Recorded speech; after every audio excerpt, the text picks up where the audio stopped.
Wow, I found out this week that there's a ukulele builder here in Fairbanks, and a serious ukulele builder, not a hobbyist. So we're gonna go meet him. So here we are in Fairbanks, and we're going to a Luthier shop where they build ukuleles. Crazy, huh? Hi, Lisa, I'm Tom. Hey, Tom. Glad to meet you. Thanks for All stopping right. by. I can't do the camera in. So hi, let's go on in and do an interview. Sure, welcome to my shop. Perfect. Thank you.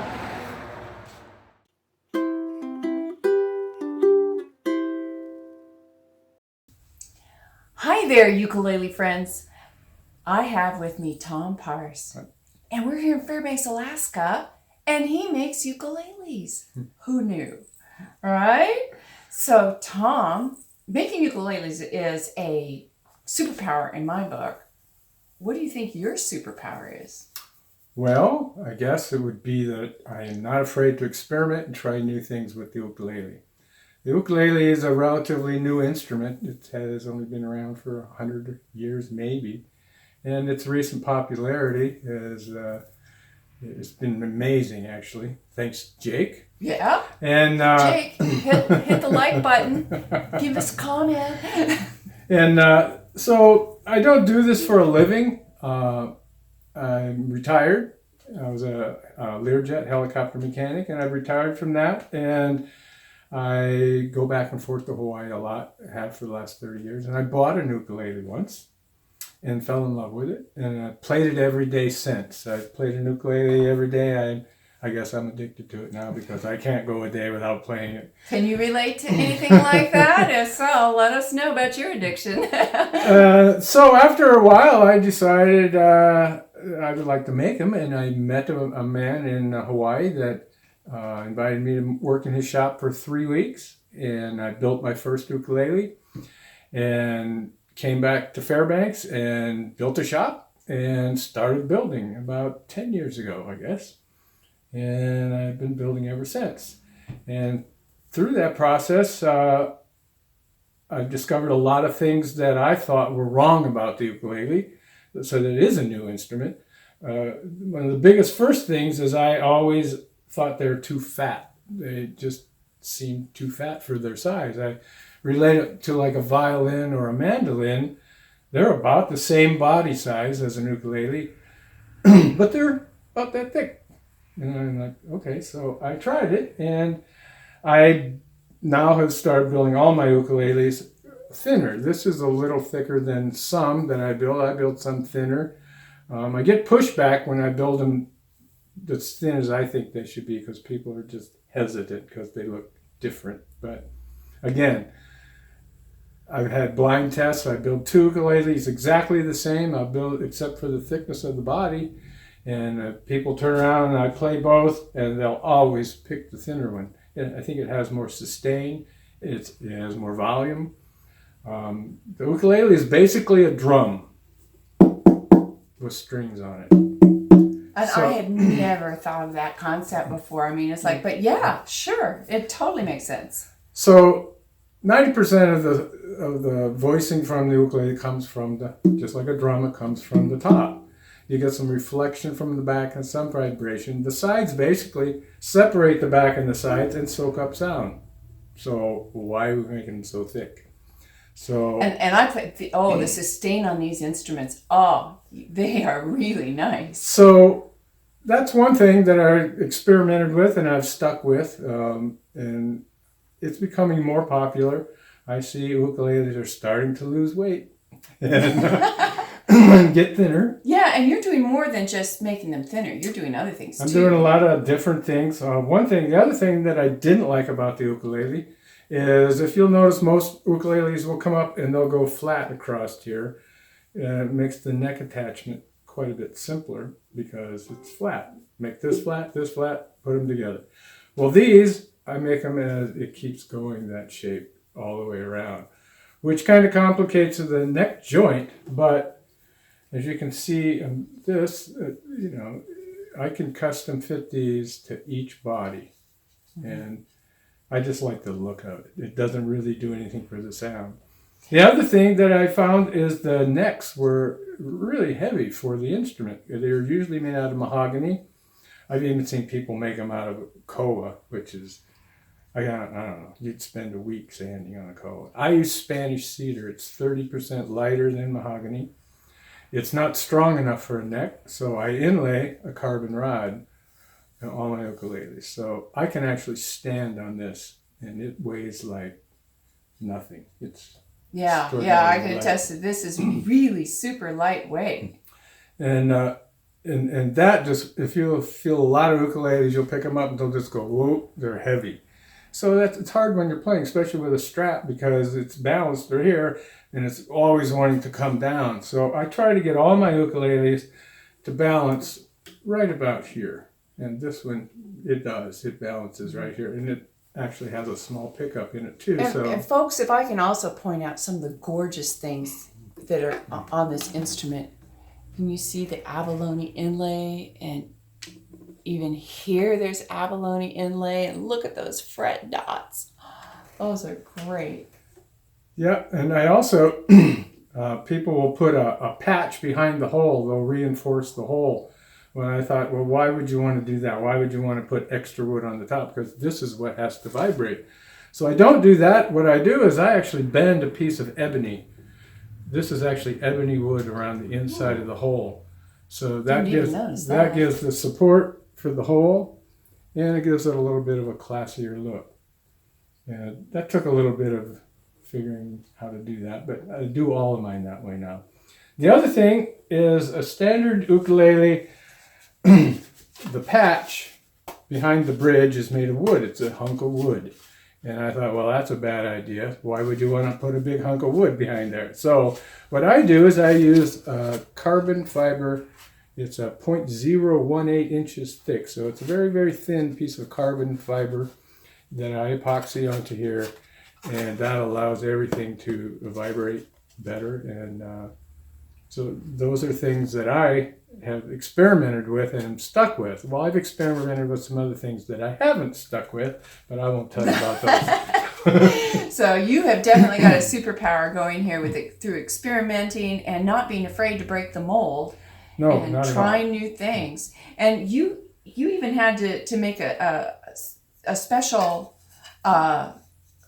tool. I did. You want to share that with our viewers? Sure, we can go out in the other shop and we'll see how that works. Okay. Okay.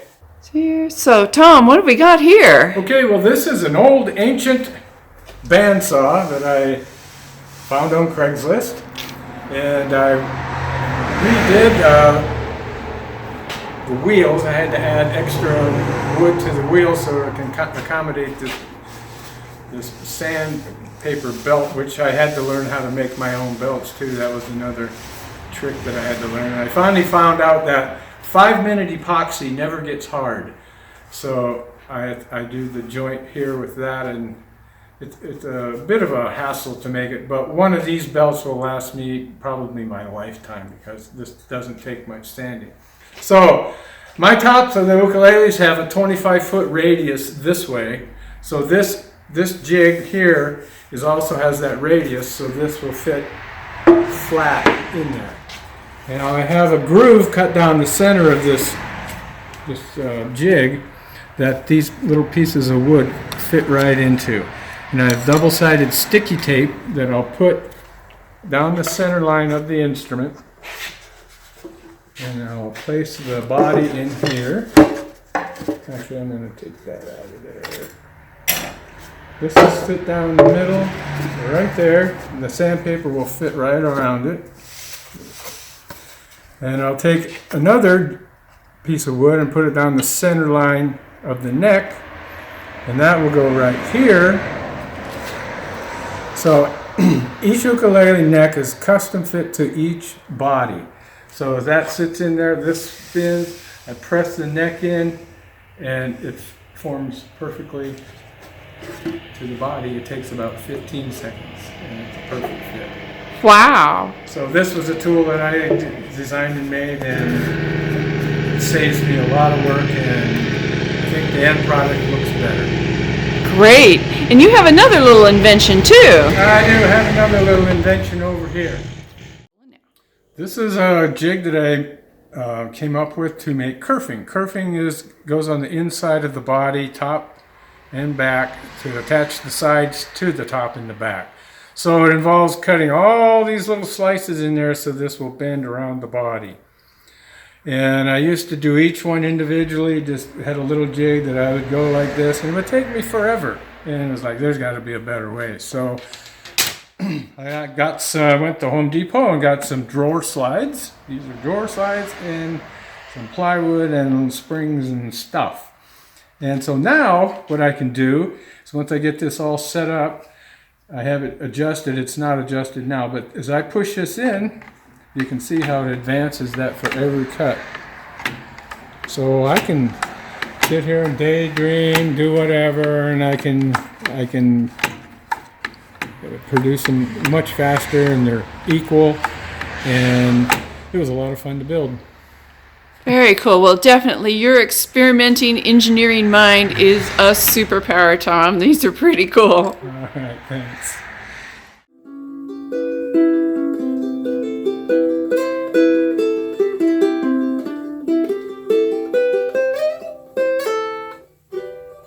Those are just such beautiful instruments. I'm getting serious ukulele acquisition syndrome going here because I really want one of these instruments. And one of the things that, when I was playing it, what I was finding coming from my flute background, and I'm currently working on scales and things like that, and in the flute world, you want to try to get kind of a homogeneous sound no matter what range you're at, whether you're way down at the low range or up the high, it's just all, you can make it sound all the same or different if you want. Mm-hmm. I can't do that with my particular instrument, but I can see that with a better instrument, I'd have a better shooting chance at it. Yeah, that's what they always say is buy the best ukulele you can afford, and you'll have a more successful time with it, I think. Yeah. So this is a Padauk ukulele that I built for my wife years ago, and it's dear to me because it really brought home of what building and the whole thing of the ukulele is. So I was so proud of this, and it was all finished, done. The only thing I had to do was put the neck on in the bridge, and it was all done, and it came out nice, and I was very happy with it. And towards the end, what I always do, there's a hole up front that the neck attaches with a bolt that I put an air hose in, and I blow out any dust or anything that's accumulated in the build process. And I proceeded to do that. But what I forgot to do is I also put a plug in here to keep a lot of the dirt out and everything. And I forgot to take it out. And I inserted the air hose, and the entire instrument exploded. And I'm standing there like, Oh, no. Tears, everything. So I just set it up on the wall, and it sat there for a year or two just to remind me how stupid I was. And one day I decided, I should just try and fix it because I'm not afraid of anything here. I can't ruin it. So I spent, a couple of weeks, and I actually got it all put back together. And you have It's sounding nice. And it has a few scars like all of us do, but, it's fine. And it turned out to be the sweetest sounding little ukulele ever. So it just always reminds me of not to be afraid to make a mistake, because a lot of the mistakes that I make later on turn out to be the things that make me different, make me unique. And so I think all of our mistakes, we should take them and just grab with them and go with it. Oh, so he's a luthier and a philosopher. Is there a difference?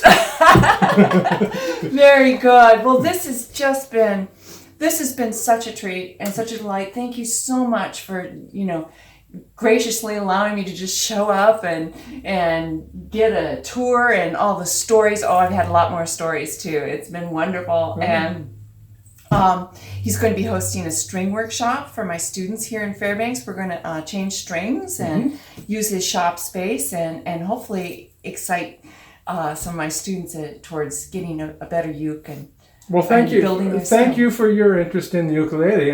Being in Fairbanks, I kind of always feel like I'm alone.